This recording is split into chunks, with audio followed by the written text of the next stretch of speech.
Vincent, very good speaking to you today. We're just discussing here, just minutes before this conversation, how important is the ESG topic nowadays, and the very important role that technology has to do with ESG. Can you give us your overview, please? Yeah, thank you, Gustavo. Indeed, I think the market changed very quickly, and they definitely would have been a before and after 2020. I don't know exactly why, if it's due to the regulation or the pandemic, but after 2020, the real estate industry understood that the climate change is a central point. It has to be taken into account, and the energy efficiency, the carbon efficiency of assets is absolutely key. It doesn't mean that other topics are not important. They are, at least to do no significant harm on other ESG topic, but at least the climate and energy side of it is absolutely instrumental to leverage four main things. The first one is to comply with the local regulation, especially in countries like in Europe. The second one is to improve assets attractiveness, both for tenants who want to attract tenants and attract customers. The third point will be to improve assets value as well, or at least to protect asset valuation. We used to talk a lot about brand discounting, for instance. And the last but not the least is access to capital. And especially in hard times now, we see that more and more lenders ask for credentials around ESG.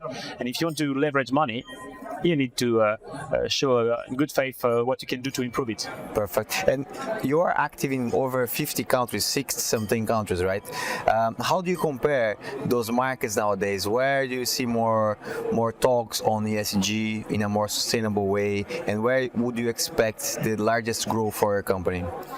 We all know that the biggest market in the world of real estate is the US. However, in terms of maturity for this topic, I would say that Europe is ahead of the market. It's mainly due to EU taxonomy, and in some cases, like even including the UK, local regulations, compulsory EPCs, décret tertiaire in France, in the Netherlands, etc. However, coming back to the US, I would say that you have two Americas. You have the Texas Central States America, and you have the seaside America, where you can see amazing regulations and amazing initiatives, such as in New York City, for instance, with the 97 article, or in California as well, which is the first state in the US to take into account embodied CO2 emissions in new building and refurbishments of existing building.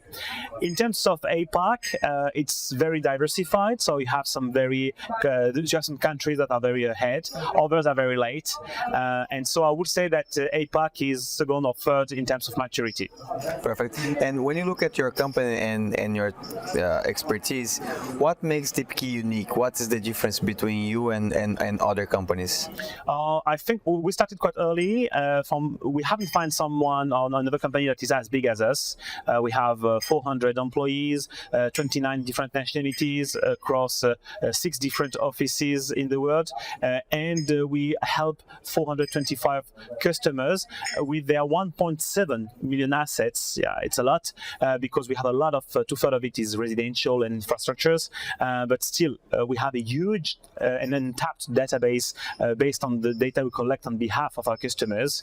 And in addition to that, we've built cutting-edge technology, machine learning algorithms, to help the industry to figure out what has to be done in order to reduce CO2 emissions on their assets without investing in additional meters or without visiting the assets. And this technology is crucial to, at scale, find the right investment plans for the different assets. And if you had to point to one single aspect as the main challenge for you at Deepki to continue growing the company and the leadership in the market, what would that be?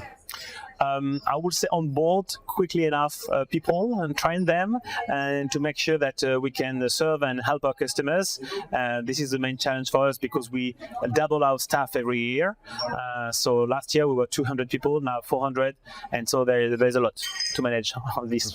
Impressive. Thank you very much for Thank you, Gustavo, for your speaking time. to you. Thank you, Vincent.